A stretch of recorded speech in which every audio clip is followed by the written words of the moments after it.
तो आज हम ब्रह्म सूत्र के दूसरे अध्याय के चौथा पाद मतलब अंतिम पाद लास्ट पाद करेंगे। और ये शुरुआत होती है। ये प्राण के बारे में कुछ कंफ्यूजन है हमारे शास्त्रों में, उनकी ओरिजिन, उनके नंबर्स और वो प्राण किसको कहते हैं। इससे पहले तीसरे पाद में हमने आकाश आदि जो पांच महाभूत हैं उनके बारे में पढ़ा। वो कैसे ओरिजिन होते हैं, उनका क्या साइज है, सर्वव्यापक है कि लिमिटेड है, पैदा होते हैं कि नहीं होते हैं, होते तो किससे होते हैं, उन सब चीजों के बारे में पढ़ा। अब लाइफ हम धीरे धीरे शरीर से रिलेटेड आ रहे हैं। तो शरीर तो जीवन जो है अब तो पंचभूत से नहीं है, उसमें प्राण और इंद्रियां भी हैं। आत्मा ब्रह्म की चर्चा तो हो चुकी है। अब हम उस प्राण और इंद्रिय से रिलेटेड देखेंगे। जो जो कन्फ्लिक्ट है उपनिषदों की वाक्यों में, पहले उसका समाधान करेंगे, फिर आगे जो भी डिटेल में होगा। तो पहला सूत्र है तथा प्राणः। तथा मतलब लाइकवाइज, इसी तरह प्राण, और इसी तरह वैसे ही प्राण भी हैं। इसी तरह मतलब किस तरह? तीसरे पाद में आकाश आदि जो पंच महाभूतों के बारे में जिस तरह के डिस्कशन हुआ, उसी तरह ही इन प्राणों को भी काउंट करेंगे। अब प्राण के बारे में जाने से पहले दो तीन चीजें आपको समझना है। प्राण शब्द बहुत अर्थों में यहाँ यूज होता है हमारे शास्त्रों में। जैसे आत्मा शब्द बहुत अर्थ में यूज होता है। आत्मा मतलब सोल, आत्मा मतलब परमात्मा, आत्मा मतलब बुद्धि को, बुद्धि के लिए भी आत्मा यूज होता है, माइंड के लिए भी आत्मा यूज होता है, या किसी दूसरे कॉन्टेक्स्ट में जो सेंट्रल थिंग है या कोई चीज का कोई एसेंस है, सारे उसको भी आत्मा कहते हैं। ब्रह्म भी बहुत अर्थ में यूज होता है। ब्रह्म मतलब परमात्मा, ब्रह्म मतलब सृष्टि, ब्रह्म मतलब ज्ञान, ब्रह्म मतलब संतान, ब्रह्म मतलब अन्न, बहुत अर्थ में यूज होते हैं। उन सब की तो डिटेल में हमने सारा, जो जहां डाउट था, जो है, जो कन्फ्लिक्ट है, क्लियर है प्राणों के बारे में। तो प्राण किस किस अर्थ में यूज होते हैं? तो प्राण एक तो जो उसकी जनरल सेंस है वो तो है कि पंच प्राण, जिसको आप वाइटलिटी कहते हैं। पर एक दूसरा है जिसको आप वायु का जो जो सांस आप लेते हैं उसकी जो अलग अलग डिस्क्रिप्शन है, उसको भी प्राण कहते हैं। तो वाइटलिटी समथिंग डिफरेंट, जो जिसको शरीर की जो जो प्राण तत्व है, सांसों की सांस लेने के बाद जो शरीर में उनकी फंक्शन है, उसको भी प्राण कहते हैं, पर वो एक दूसरी चीज है। तीसरी चीज, शास्त्रों में इंद्रियों को भी प्राण के अर्थ में यूज किया जाता है। कितने इंद्रियां हैं? अभी मोटा मोटी लेकर चलिए 11। आगे हम उस पर डिस्कशन करेंगे। 11 मतलब 5 ज्ञानेंद्रियां, 5 कर्मेंद्रियां, एक मन। अब आते हैं, प्राण भी वैसे ही हैं तथा प्राणः। कैसे? जिस तरह के प्राइमरी एलिमेंट्स आकाश, वायु, तेज, जल, पृथ्वी आदि बने हैं, उसी तरह प्राण भी बने हैं। और यहाँ प्राण शब्द इंद्रियवाचक है। क्वेश्चन है, प्राण ओरिजिनेटेड नहीं होते हैं। प्राण और इंद्रियां और मन ये पैदा नहीं होते हैं, पूर्व पक्षी अपोनेंट का कहना है। क्यों नहीं होते हैं? आकाश आदि तत्वों की ओरिजिनेशन के डिस्कशन में जितने उपनिषद के मंत्रों को या वेद मंत्रों को कोट किया, उन सब में प्राण या इंद्रियों का कोई मेंशन नहीं है। और उसमें जो सबसे फेमस लाइन है का तैत्तिरीय उपनिषद का, तस्माद् व एतस्मादात्मनो आकाश संभूतः, इस प्रसिद्ध आत्मा से या आत्मा के द्वारा आकाश पैदा हुआ, आकाश से वायु, वायु से अग्नि, अग्नि से जल, जल से पृथ्वी पैदा हुआ, पृथ्वी से भी आगे बताया अन्न एंड वो जो भी आदि सब पैदा हुआ, पर इनमें कहीं भी प्राण पैदा हुए, इंद्रियां पैदा हुई, इनके इनका कोई मेंशन नहीं है। तो इसका मतलब हम माने कि महाभूत तो पैदा होते हैं पर इंद्रियां पैदा नहीं होते, प्राण न पैदा होते हैं, ऐसा माने। सूत्र कहीं आप ऐसा ना मानो तो सूत्र आपके अंदर वो क्वेश्चन ना उठे, उसके समाधान के लिए उसको उस क्वेश्चन को सॉल्व करने के लिए कहता है कि नहीं, प्राणों की भी उत्पत्ति होती है। प्राण अगेन याद रखिए, प्राण मतलब यहाँ इंद्रियां, इंद्रियों की भी उत्पत्ति होती है, ओरिजिनेटेड होते हैं, बिल्कुल वैसे ही जैसे पंच महाभूत पैदा हुए हैं। तो फिर इनकी मेंशन तो नहीं है, किसी एक कॉन्टेक्स्ट में मेंशन ना होने से बात खत्म नहीं हो जाती है। ये प्राण, ये इंद्रियां पैदा होते हैं, और भी बहुत सारे जगह इनकी रेफरेंस मिलता है, जैसे मुंडक उपनिषद 2:1-8 में सप्त प्राण प्रभवंती तस्मात्, उससे 7 प्राण पैदा होते हैं, प्राण वाला इंद्रियां, 7 इंद्रियां पैदा होते हैं।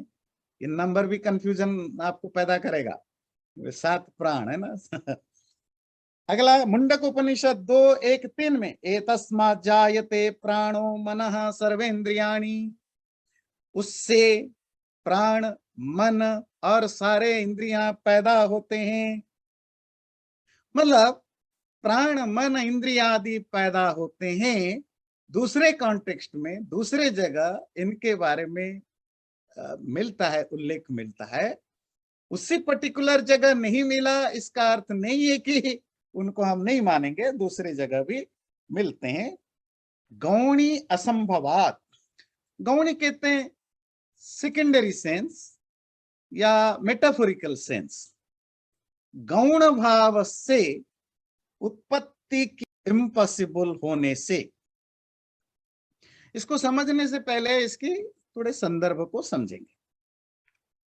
सतपथ ब्राह्मण में प्राणों की, प्राण मतलब अगेन ऑर्गन्स, इंद्रियां, प्राणों की, ऑर्गन्स की या सेंसेस की जो एग्जिस्टेंस है वो सृष्टि से पहले बताया गया है। ध्यान दीजिए, ये बड़ा इंटरेस्टिंग है। वहां सतपथ ब्राह्मण में बताया गया कि सृष्टि होने से पहले प्राण था।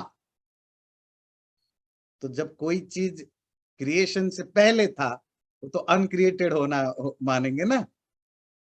दूसरी चीज है, तैत्तिरीय उपनिषद 2:1 में एक रेफरेंस आता है, पंच महाभूतों की ओरिजिन की तो मेंशन वहां मिला, आकाशात वायु संभूत वायु हो ये, पर वहां इन प्राण आदि इंद्रियों की मेंशन नहीं मिलता। दो चीजें देखिए, शतपथ ब्राह्मण में प्राण को बताया सृष्टि से पहले था, मतलब उसकी सृष्टि नहीं हुई। तैत्तिरीय उपनिषद में जहां सृष्टि प्रक्रिया का सीक्वेंस बताया गया वहां प्राण और इंद्रियों का मेंशन नहीं है। ये दोनों को मिला देने पर कंक्लूजन आप क्या निकालेंगे कि मतलब प्राण और इंद्रियां सृष्टि से पहले थे, वो इटर्नली होंगे होंगे शायद, और इसीलिए उनका कोई मेंशन नहीं है, तो सृष्टि से पहले थे। यही कंक्लूजन निकालेंगे फर्स्ट अपीयरेंस में। अगर किसी शास्त्र में प्राण, इंद्रिया आदि की उत्पत्ति का, उत्पत्ति समझते हैं ना, ओरिजिन का कोई मेंशन या उल्लेख मिलता है, उसको सेकेंडरी समझा जाए। अब ये सेकेंडरी क्या होता है? गौण जिसको कहते हैं। तो सूत्र को समझने से पहले थोड़ा ये गौणी क्या है थोड़ी समझते हैं। वैसे जो लोग ब्रह्म सूत्र के पहले दिन से आते थे, तो वहां मैंने एक बार पूरी क्लास ली थी लिंग्विस्टिक में, खास करके संस्कृत लिंग्विस्टिक में। शब्द या सेंटेंस के अर्थ को समझने के लिए 3 तरह के एलिमेंट्स यूज करते हैं, और उस प्रक्रिया को हम कहते हैं अभिधा, लक्षणा, व्यंजना। अभिधा कहते हैं जिस प्रोसेस से आप वर्ड की जो वर्बल मीनिंग है, जो उसकी वर्ड मीनिंग है, उस अर्थ को वाच्यार्थ कहते हैं, अर्थात द मेन मीनिंग। और दूसरी भाषा में कहें जब प्राइमरी मीनिंग, और जिस प्रोसेस से वो निकलता है वो मीनिंग, उसको कहते हैं अविधा। अविधा एक टर्मिनोलॉजी है।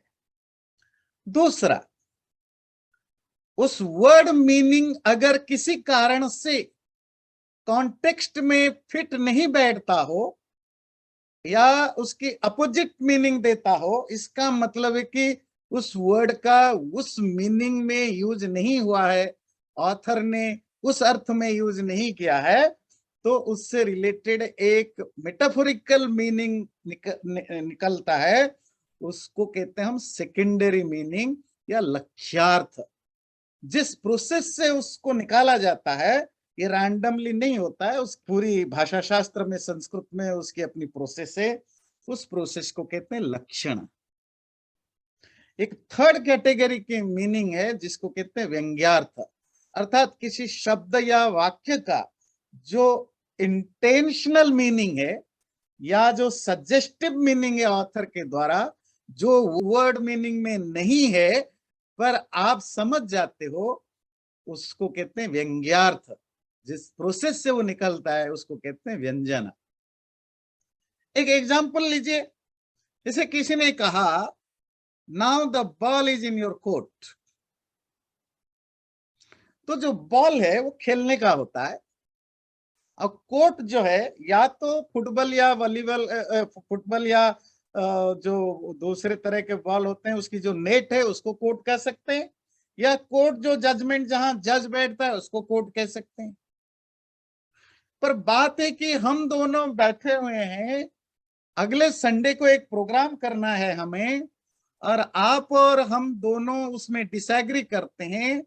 मैंने कहा देखिए मेरे तरफ से तो ओके है, now the ball is in your court. Sunday के सत्संग में बॉल कहां से आया, कोर्ट कहां से आया? पर क्या आपको मैं क्या कह रहा हूं वो समझने में कोई मुश्किल हुई? नहीं हुई। तो आपने जो समझा वो बॉल का अर्थ बॉल नहीं समझा, कोर्ट का अर्थ कोर्ट नहीं समझा। तो अगर ball, the ball is in your court, इसकी लिटरेरी मीनिंग है, प्राइमरी मीनिंग है, बॉल मतलब खेलने का बॉल, कोर्ट मतलब एक एरिया जहां बॉल फेंका जाता है। पर इसकी आपने जो जो जिस सेंस में मैंने कहा वो प्राइमरी मीनिंग नहीं है, वो सेकेंडरी मीनिंग है कि now the decision will be yours, कि संडे को हम कहां मिलें। ठीक है, यहां डिसीजन शब्द कहां मिला इस वाक्य में, योर शब्द कहां मिला, पर आप समझ गए। इसी को कहते हैं metaphorical sense, secondary sense. First meaning जो है वो काम नहीं करता। हम आज आज इतने में ही रहेंगे, थर्ड की तरफ नहीं जाएंगे। पर ये सेकेंडरी सेंस वाला मीनिंग जब निकाला जाएगा, उसके लिए दो कंडीशंस एप्लीकेबल होंगे, और वो कंडीशन है मुख्यार्थवाद तदयुक्त यया न्योर्थ प्रतीयते। द फर्स्ट कंडीशन इज, जो वर्ड की लिटरेरी मीनिंग है वो मीनिंग बाधित हो रहा हो, बाधित मतलब वो जो रियल जिस कॉन्टेक्स्ट में बात कर रहे हो उसका वहां कोई सेंस ही नहीं आता हो, जब तक वो बात उस वर्ड की मीनिंग इम्पॉसिबल ना हो जाए तब तक आप सेकेंडरी सेंस ला ही नहीं सकते हो। ये नहीं कि मेरी मर्जी में हर चीज का एक सेकेंडरी मीनिंग निकालूंगा, नहीं। उस कॉन्टेक्स्ट में उस वर्ड का मीनिंग जब तक यूजलेस या इम्पॉसिबल ना हो जाए। नंबर टू, उसका जो सेकेंडरी सेंस होगा वो उससे रिलेटेड होना चाहिए, वर्ड की जो पहली मीनिंग है उससे कनेक्टेड होना चाहिए। The ball is in your court हमारे कॉन्टेक्स्ट में कोई इसका अर्थ यूजलेस लग रहा है, इसका कोई सेंस ही नहीं है, तो फर्स्ट मीनिंग को विड्रॉ करना पड़ेगा, उसके जगह उससे मिलता जुलता एक अर्थ लेना पड़ेगा। जैसे कोई व्यक्ति बॉल को अपने पास रखता है और उसका टर्न होता है कि अब आप बॉल को मारो, इसी तरह जब 2 या 4 व्यक्ति कोई चीज डिस्कशन करते हैं, अपने तरफ से ओके हैं, तो जो लास्ट पर्सन है उसको डिसीजन लेना है। Now it's your turn to take the decision. अब मिलता जुलता अर्थ मिला, और वो मिलता जुलता अर्थ उस कॉन्टेक्स्ट में यूजफुल होना चाहिए, उस पर्टिकुलर कॉन्टेक्स्ट में, तभी सेकेंडरी सेंस या मेटाफोरिकल सेंस का यूज होता है, नहीं तो नहीं होता है। इसी को कहते हैं लक्ष्यार्थ, और इसकी दूसरा नाम है गौणी। गौण हिंदी में भी बोलते हैं, मुख्य मतलब मेन, गौण मतलब सेकेंडरी, थोड़ा उससे कम सेंस वाला। क्योंकि मुख्य जो मीनिंग है वो तो वर्ड मीनिंग है, दो जो सेकेंडरी सेंस आता है वो उसके कंपैरिजन गौण होता है, सेकेंडरी होता है, मेटाफोरिकल होता है। इसी को गौणी कहते हैं। गौणी समझ में आई? अब सूत्र देखिए, सूत्र कहता है गौणी असंभवात, यहां गौणी की पॉसिबिलिटी नहीं हो सकती। गौणी मतलब सेकेंडरी सेंस का कोई पॉसिबिलिटी नहीं है, कोई संभावना नहीं है। सेकेंडरी सेंस क्या है? जो आपने कहा कि तैत्तिरीय उपनिषद की सृष्टि प्रक्रिया में प्राणों का मेंशन नहीं है, पर दूसरे जगह है, इसीलिए हम उसको समझ लेंगे कि यहां भी ना कहने पर भी यहां प्राण और इंद्रियों की उत्पत्ति की बात अपने आप आ जाती है। उस बात को आप सेकेंडरी सेंस में क्यों नहीं लोगे? अर्थात जहां पर लिखा है सप्त प्राणा प्रभवन्ति तस्मात्, उससे 7 प्राण पैदा हुए, पैदा होते हैं का अर्थ ना लेकर कोई सेकेंडरी मीनिंग ले लीजिए, कोई इसको आप मेटाफोरिकली समझे कि पैदा होते हैं मतलब मैनिफेस्टेड होते हैं, वो ओरिजिनली हैं, but they are just manifested होते हैं ना, ऐसा कोई मीनिंग ले लीजिए। सूत्र कहता है ऐसा नहीं हो सकता। गौणी लक्षणा का जो आपने सुना वो यहां पॉसिबल नहीं है। क्यों? क्योंकि गौणी लक्षणा के लिए जो 2 कंडीशन चाहिए, दोनों कंडीशन यहां एप्लीकेबल नहीं है। गौणी लक्षणा के लिए कंडीशन चाहिए, उसका पहला अर्थ बिल्कुल एब्सोल्युटली कोई सेंस नहीं देता हो या इम्पॉसिबल हो। यहां इसका पहला अर्थ है कि 7 इंद्रियां पैदा होते हैं, ऐसा कोई प्रमाण नहीं है शास्त्रों में जहां बताया जाए कि इंद्रियां पैदा ही नहीं होते, या लॉजिकली भी ऐसा कोई बात नहीं है जो ये प्रूफ करे कि इंद्रियां ओरिजिनेटेड नहीं होते। ना लॉजिकली प्रत्यक्ष प्रमाण से या अनुमान प्रमाण से या शब्द प्रमाण से ये कहीं कोई सिद्ध नहीं होता कि इंद्रियां सनातन होते हैं। अगर यहां लिखा गया है कि प्राण पैदा होते हैं, इंद्रियां पैदा होते हैं, इसको बाधित करने के लिए, इसको डिनाई करने के लिए और कोई आपके पास प्रूफ नहीं है, तो क्यों हम जबरदस्ती इस अर्थ को नकारेंगे? मेरी बात समझ में आती है? अगर मैं कहूं आत्मा खाना खाता है, पानी पीता है, यहां आप आत्मा का अर्थ ब्रह्मा ना करके जीव करेंगे। क्यों? क्योंकि मुख्यार्थ की बाधा हो रही। क्या? मैं जब कहता हूं आत्मा खाना खाता है, इट्स वेल प्रूवन कि ब्रह्म खा नहीं सकता, क्योंकि ब्रह्म का कोई शरीर नहीं, मन नहीं, इंद्रियां नहीं, वो सर्वव्यापक है, वो खा नहीं सकता। इसीलिए आत्मा का अर्थ हम यहाँ ब्रह्म नहीं कर सकते, उससे मिलता जुलता अर्थ करेंगे जीवात्मा। अजीवात्मा खाता है ये हम जानते हैं। यहां तो लक्ष्यार्थ चलेगा, गौणी अर्थ चलेगा, पर प्राणः प्रभवन्ति, इंद्रियां पैदा होते हैं, आप कहोगे यहाँ गौणी मानो लक्षणा मानो, ये हो नहीं सकता, क्योंकि इसको नकारने के लिए कोई हमारे पास प्रमाण नहीं है। इसीलिए हमें ये मानना ही पड़ेगा कि जो उसकी मुख्यार्थ है, जो उसकी ओरिजिनल मीनिंग है, उसी को ही मानना पड़ेगा कि प्राण पैदा होते हैं। नंबर 2, ये पैदा नहीं होते हैं, दे आर इटर्नल, इसका भी कोई प्रमाण हमारे पास नहीं है। नंबर 2। नंबर 3, यहां किसी भी तरह की प्राइमरी मीनिंग, मुख्यार्थ का कोई रिफ्यूजन या खंडन नहीं हो पा रहा है। ये तीनों कारणों से यहां गौणी एक्सेप्ट नहीं कर सकते। नंबर 2, जो सतपथ ब्राह्मण, जहां सबसे बड़ी गड़बड़ी है कि वहां तो बोला कि सृष्टि से पहले प्राण था, उसका क्या अर्थ है?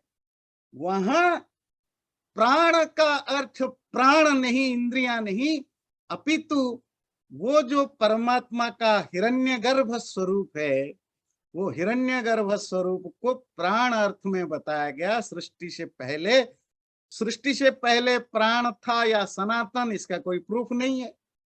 पर सृष्टि से पहले, जब सृष्टि नहीं थी, जब प्रलय की अवस्था थी, उस समय क्या सिचुएशन था?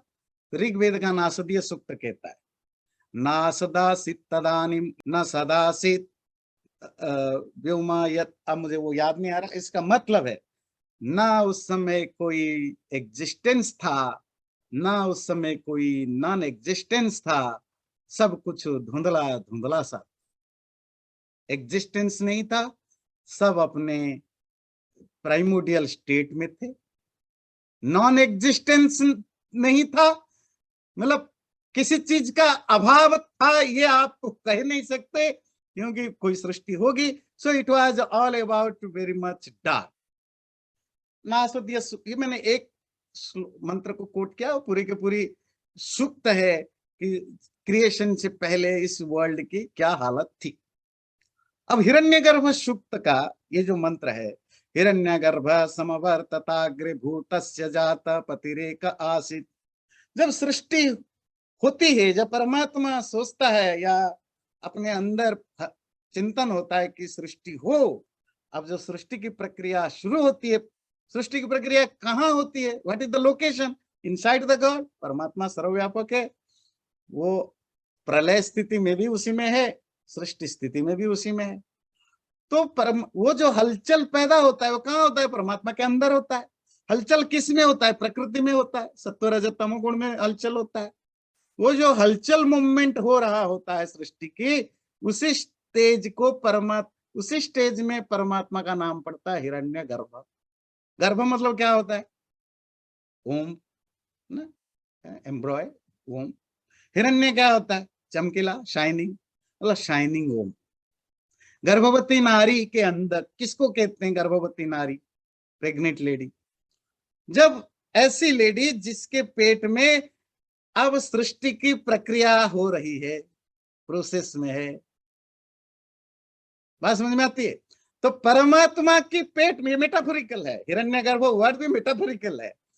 उस परमात्मा की वो स्टेट, वो अवस्था जिसमें प्राकृतिक अर्थात प्रकृति रिलेटेड हलचल हो रहा है क्रिएशन के लिए, उस समय उसको हिरण्यगर्भ कहते हैं। और प्रकृति से रिलेटेड जो हलचल होता है वो क्या होता है? हिरण्य रूप होता है, शाइनिंग है, ब्रिलियंस है, तेज है, एनर्जी है, इन्हीं में हलचल होता है। That's how that is called हिरण्यगर्भ। उसको प्राण क्यों कहा? अब ये बड़ी इंटरेस्टिंग है। अब अच्छा, मुख्यार्थ बाद तो और तदयोग उससे रिलेटेड वर्ड होगा। प्राण का अर्थ हिरण्यगर्भ। प्राण हमारे लाइफ में जिसको हम कहते हैं कब आता है?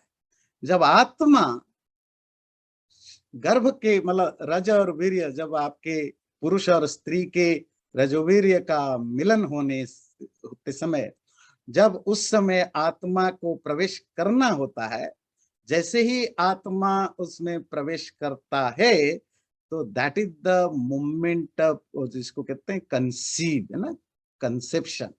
और उससे होता क्या है? वंस आत्मा उसमें एंटर्ड कर गया, तो अब वो धीरे धीरे धीरे धीरे धीरे उसमें फॉर्मेशन होता है।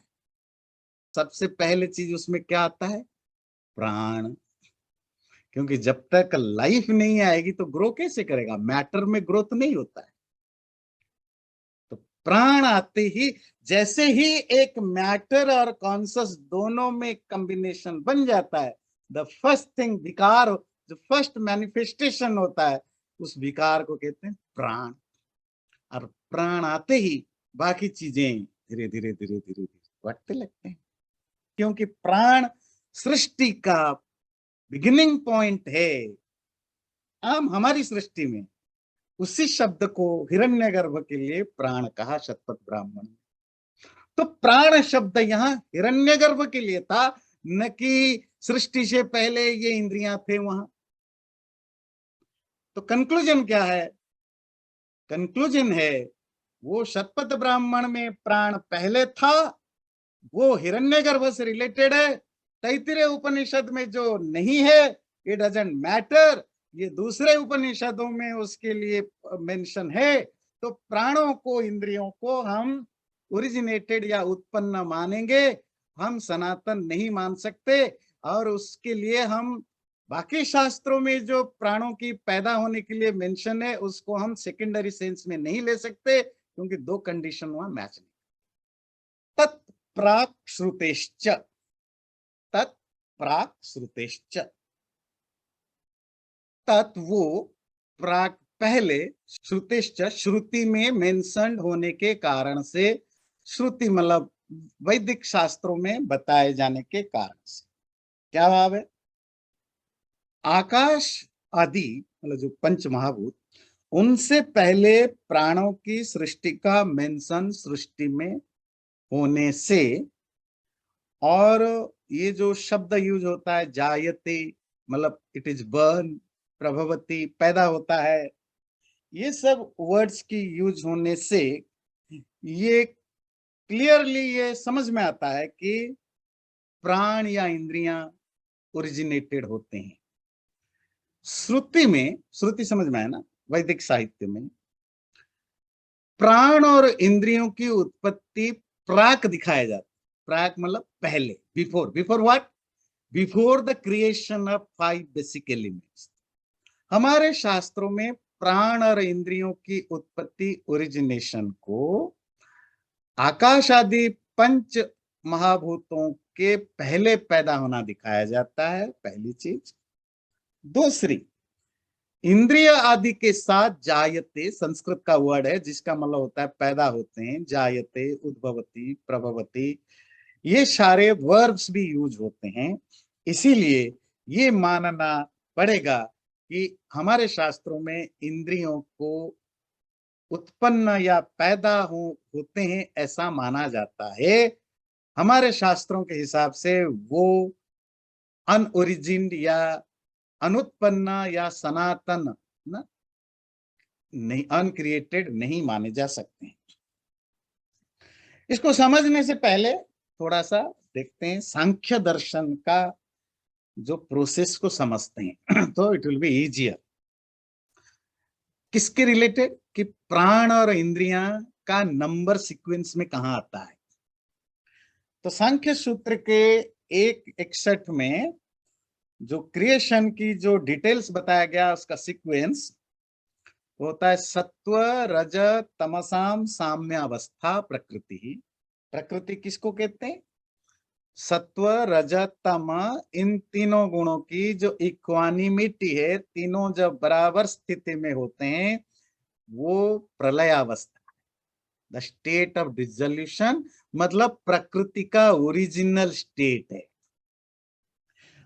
अब जब साम्यावस्था में गड़बड़ होता है, अर्थात जब उनमें हलचल होता है, प्रोपोर्शनल चेंजेस आते हैं, तो सृष्टि प्रक्रिया शुरू होती है। प्रकृतिर महान, प्रकृति के बाद जो पहले एलिमेंट आता है उसको महतत्व कहा जाता है। महतत्व का पिंड की दृष्टि से, हमारे शरीर के दृष्टि से बुद्धि कहा जाता है।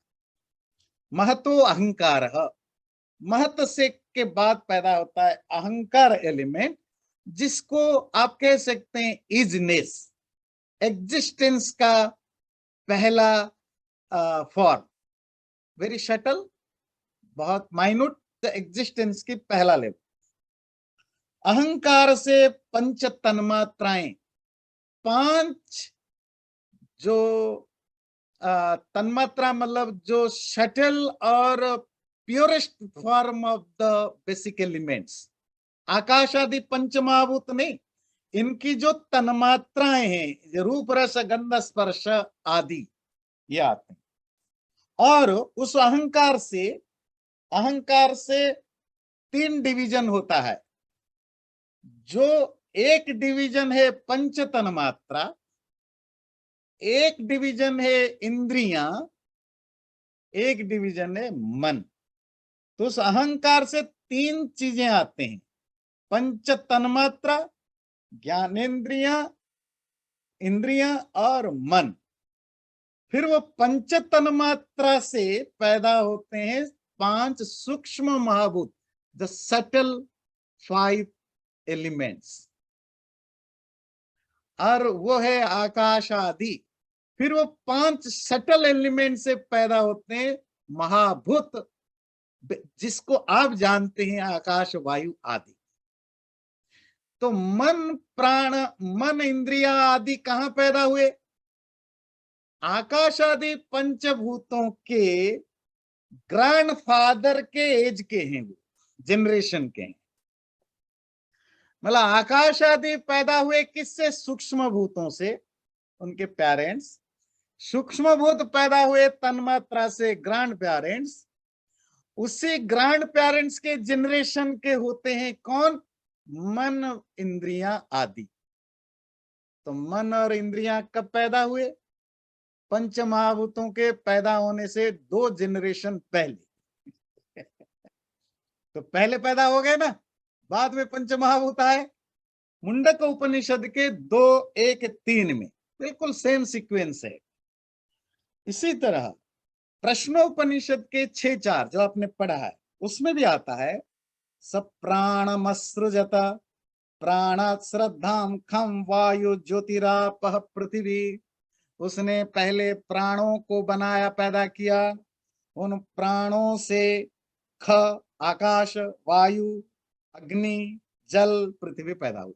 मतलब प्राण पहले पैदा हुआ, पंचमहाभूत बाद में पैदा हुआ। तो इस तरह के अनेक शास्त्रों में, उपनिषदों में इंद्रियों को पहले पैदा हुआ बताया गया है, पंच महाभूतों को बाद में पैदा हुआ बताया गया। पहली चीज क्लियर। सेकंड चीज है, ये पैदा होते हैं कौन? इंद्रियां आदि। इसका भी मेंशन है जो हमने पिछले सूत्र में आपको बताया। तो ये 2 प्रमाणों से सिद्ध होता है क्या? प्राण और इंद्रियां सनातन नहीं है। सनातन समझते हैं ना, मतलब नित्य नहीं है, इटर्नल नहीं है, वो पैदा होते हैं। ध्यान रखें, सूत्र का ये उद्देश्य नहीं, ये प्रूव करना नहीं कि कौन पहले पैदा होता है, नहीं। इस सूत्र का सिर्फ ये उद्देश्य है कि ये जो मन आदि पहले पैदा होते हैं, इस तरह के रेफरेंस मिलता है। ये पैदा होते हैं, इस तरह की रेफरेंस मिलता है। ये दोनों में रेफरेंसेस को मिला दो, ये सिद्ध होता है, ये प्रूव होता है कि इंद्रियां पैदा होते हैं। और नंबर 2 जो है, जायते पैदा होता है, असृजत परमात्मा ने पैदा किया, प्रभवंती या पैदा होते हैं। ये जो वर्ब्स होते हैं वो वही यूज हुए हैं जहां आकाश आदि भी हैं, जहां प्राण इंद्रियां भी। इसको जरा ध्यान से सुनिए। अगर किसी सेंटेंस में लिखा है कि उसने प्राण को पैदा किया, प्राण से आकाश को पैदा किया, आकाश से वायु को पैदा किया, अगर पैदा किया अर्थ ही लेना है, आकाश के लिए तो आप कहते हो कि आप प्राइमरी मीनिंग लो, वायु के लिए तो प्राइमरी मीनिंग लो, पर प्राण के लिए वहां मेटाफोरिकली कुछ और अर्थ लिखा लो, वो अर्थ लो। ऐसे नहीं हो सकता। एक ही सेंटेंस में आप 5 में से 4 का अर्थ तो कहोगे ये सही है, जो पांचवा है वो हमें शूट नहीं करता, वो नहीं। इसीलिए कंक्लूजन ये है, क्योंकि प्राण इंद्रियों के साथ पैदा होने के वर्ब्स भी आते हैं, पैदा होने के प्रूफ भी आते हैं, और वो पहले पैदा होते हैं इसकी भी रेफरेंस आता है। इसीलिए किसी भी तरह के लक्ष्यार्थ या सेकेंडरी सेंस मानने की जरूरत नहीं है। एब्सोल्युटली ये फाइन है कि प्राण और इंद्रियां पैदा होते हैं। और एक सूत्र देखते हैं इसी से रिलेटेड, चारों को पहले समझ लीजिए फिर देखेंगे। तत्पूर्वकत्वात् वाचः, वाचा वाला वाणी, स्पीच, क्योंकि स्पीच उससे पहले आता है। अब इसका क्या सेंस है? ये सूत्र का सिर्फ इतना मतलब है क्योंकि वाणी उससे पहले आता है। अब ये कुछ समझ में नहीं आया।